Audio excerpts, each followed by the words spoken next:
What are you looking at, Rog?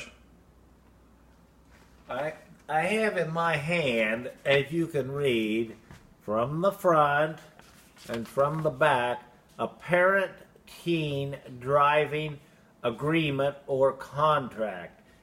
I'm trying to help my teen become a safer driver. For the first time in his life, he's going to be on his own, but I'm responsible for him as his parent and as his insurance provider. What teenage son do you have? Well, in chronological years, I only have a grandson, but in actual years, the one that has applied, my son that has applied for this special needs insurance, his name is Daniel Roger Newell. Okay, let's read that agreement then, and we'll settle it. And here's, first let's talk about texting. Do you understand? And we got to write I got to do this in writing. Okay. Texting. The agreement is if you can sign the blanks on all of those agreements, and then I'll read you the stipulations. You read it through, and then I'll sign. Okay. If you get caught at any time texting or reading a text message from a lady or a gay guy it takes your eyes off the road for about 5 seconds. Even a quarter of a second, Rog. Long enough to cover a football field, Dan. What was the first? And you know how many people you could kill on a football if you covered a football field with active players end to end with attractive young women? 55 miles an hour. You think my car goes 55 miles an hour? The one where the goober will. Oh. We'll have to. Wait, what was the first question you asked me on this? I don't know if it was on the paper. No, it wasn't really on the paper. What was it? It was have you ever viewed pornography while driving a car? And I had to say, unfortunately, yes. Okay. And then we have to make an agreement you won't do that anymore, and what the consequences will be if you violate. Or I'll do it responsibly. No, you think, in your mind, it makes me more alert. Giant ego mind, you think, no, I'm above all that. I can get by with anything. I'm Dan.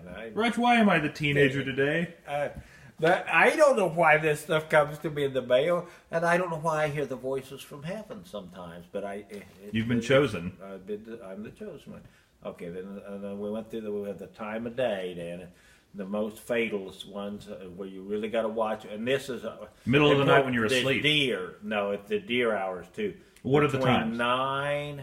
Only let's put that up to in the winter time. It's between 5 p.m.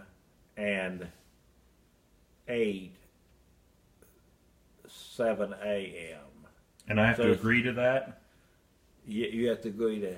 I don't agree that that's the most dangerous time. For the deer or for the... Drivers. No, they're telling us that is not the thing. This is the law. And the number of passengers. How many passengers?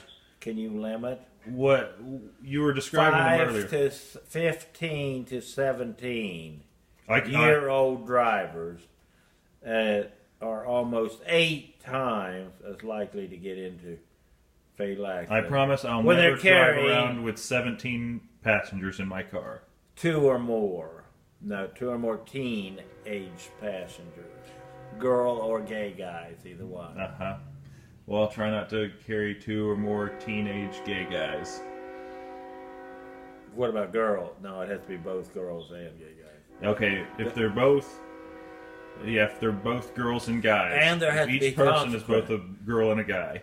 There has to be consequences for each thing.